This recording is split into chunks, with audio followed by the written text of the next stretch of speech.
Salam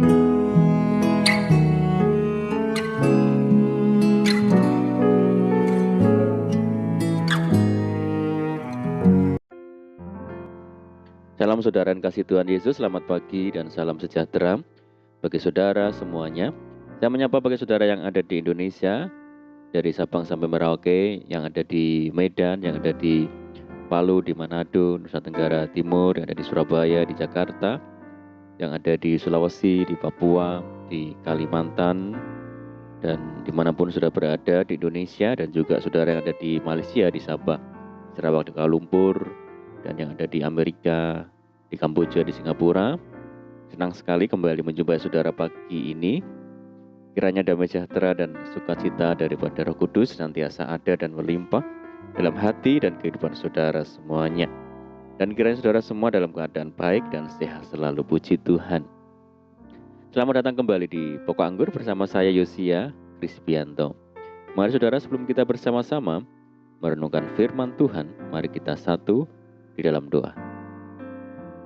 Bapa di surga, Bapa yang baik, Bapa yang penuh dengan kasih dan karunia, Bapa yang kami muliakan di dalam nama Tuhan Yesus Kristus, kami mengucap syukur oleh karena pertolongan dan penyertaan-Mu di sepanjang malam dalam istirahat kami, sehingga kami boleh melewati malam ini dengan penjagaan, dengan perlindungan Tuhan. Itu semua karena kemurahan, berkat, pertolongan daripada Tuhan. Dan pada saat pagi yang indah ini kami kembali rindu Tuhan untuk merenungkan firman Tuhan. Mari Tuhan berbicaralah kepada kami, urapi kami ya Tuhan, jamah hati kami, sehingga kami boleh dapat memahami maksud firman Tuhan. Terima kasih ya Tuhan, kami siap merenungkan firman-Mu. Hanya di dalam nama Tuhan Yesus kami berdoa. Amin. Baik saudara yang dikasihi Tuhan Yesus, kita akan membaca bersama di dalam 1 Korintus 1 ayat yang ke-9. Allah yang memanggil kamu kepada persekutuan dengan anaknya Yesus Kristus Tuhan kita adalah setia, puji Tuhan. Saudara yang dikasihi Tuhan Yesus, kesetiaan berbicara tentang relasi atau hubungan. Dan relasi ini menjadi dasar ketika kita membangun kesetiaan. 3 hal penting yang dapat kita pelajari dari kesetiaan Tuhan, yakni kesetiaannya dalam ciptaan, kesetiaannya dalam sejarah umat manusia, dan kesetiaannya akan masa yang akan datang. Kesetiaan Allah dalam ciptaan. Allah memulai segala pekerjaannya dengan menciptakan langit dan bumi, dan melihat semua yang diciptakannya itu baik dan sungguh amat baik adanya. Allah membangun relasi yang erat dengan semua ciptaannya, dan terlebih kepada manusia yang merupakan gambarnya sendiri. Namun kejatuhan manusia dalam dosa membuat relasi Allah dengan manusia itu menjadi rusak, dan hal ini mempengaruhi kesetiaan manusia kepada Allah, saudara. Manusia tidak lagi setia kepada Allah. Apakah pada waktu manusia berdosa dan tidak lagi setia kepada Allah dapat mempengaruhi kesetiaan Allah kepada manusia dan ciptaannya? Saudaraku, Alkitab menegaskan berkali-kali tidak, saudara. Jika kesetiaan Allah diukur dari kesetiaan manusia tentang kesetiaan Allah, hanyalah kesetiaan yang semu dan tidak dapat dipercaya. Jadi, kita telah melihat Allah adalah pribadi yang setia. Dan Ia setia terhadap pekerjaan dan janji-janjinya, termasuk kepada yang Ia ciptakan, yaitu kita, saudaraku. Yang kedua, kesetiaan Allah dalam sejarah, saudara.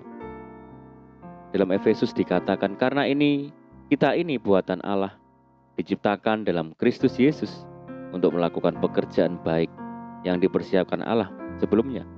Ia mau supaya kita hidup di dalamnya.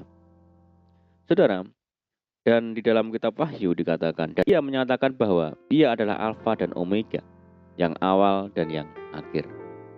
Kita melihat bahwa Allah yang menciptakan segala sesuatu adalah Allah yang sangat serius dengan ciptaannya. Dari banyak kisah dalam Alkitab, kita menemukan satu kisah yang memperlihatkan bahwa Allah adalah setia, yang dibuktikan melalui kesetiaannya kepada bangsa Israel, umat pilihannya. Nabi Elia menjadi contoh. Bagaimana pada masa kesukaran yang ia alami, Allah setia dan menemaninya, saudara. Nabi Elia marah kepada Tuhan dalam kondisi yang begitu tertekan. Ia tidak lagi mau melayani Tuhan. Tetapi kita perhatikan bahwa Allah tetaplah Allah yang setia. Hal ini terwujud dari kesabarannya untuk melayani dan mengurusi Elia. Dengan kelemah lembutan, Allah memulihkan sedikit demi sedikit depresi yang dialami oleh Elia.